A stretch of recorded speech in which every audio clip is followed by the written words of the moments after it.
Pwede bang tapikin mo ang katabi mo ngayon, mga kapatid? Kung meron niyang karamdaman, kung meron niyang kapighatian, kung broken niyang, kung meron niyang lituyan sa buhay, touch somebody and says, there is power in the blood of Jesus Christ. Hallelujah! Give Him praise! Palakpakan niyo ang Diyos!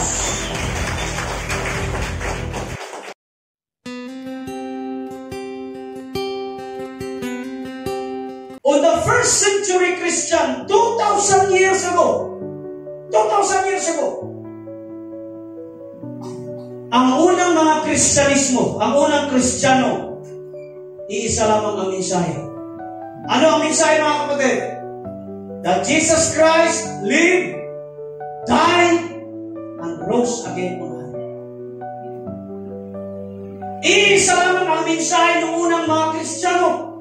Sila ay nagkakatipon-tipon, mga kapatid ko sa Panginoon, nagsishare ng gospel, and the gospel is very simple. At alam niyo ang gospel?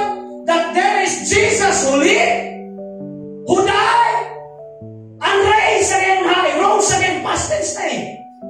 Paulit-ulit kahit saan sila magpunta, si Apostol Pedro, si Apostol Pablo, o sino man yung mga apostoles, from Asia to Europe, to kahit saan, to Africa, to India, to China, to America, the same gospel all over the place, and that gospel remains. Ano ang gospel? That Jesus Christ lived, died, and rose again on high. And here it comes 2,000 years after. Ano nangyari sa gospel?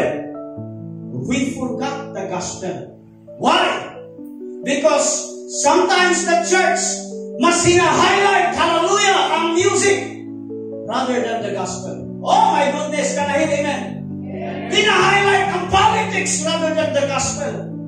Hina-highlight ang mga lights and sounds. Lights and sounds is good. Music is good, but that is not the focus of the gospel.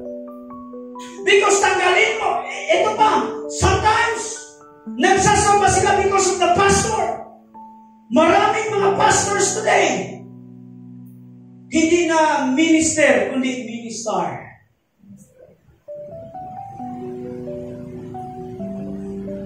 Huwag niyo po kaming ilagay sa mataas na altar. Bakit? Because tanggalin niyo po ang lahat. Tanggalin niyo ang lahat ng meron sa atin. Mananatili ang nag-iisa, walang iba kundi the gospel of Jesus Christ. Parang mahinang amen. Nowadays, maraming churches about positivity, about prosperity, paano kayo maman, paano magbago ang isip, paano ang ganito. We forgot that the basic gospel is the life and death and resurrection of our Lord Jesus Christ. Ngayon pa lang, sasabihin ko na sa inyo, that the same power na na-encounter, hallelujah, ng mga unang Kristiyano, is the same power that we will encounter today. You know why? Because there is still power in the blood of Jesus Christ. Palakpakan niyo ang Diyos. Pwede bang tapikin mo ang katabi mo ngayon, mga kapatid?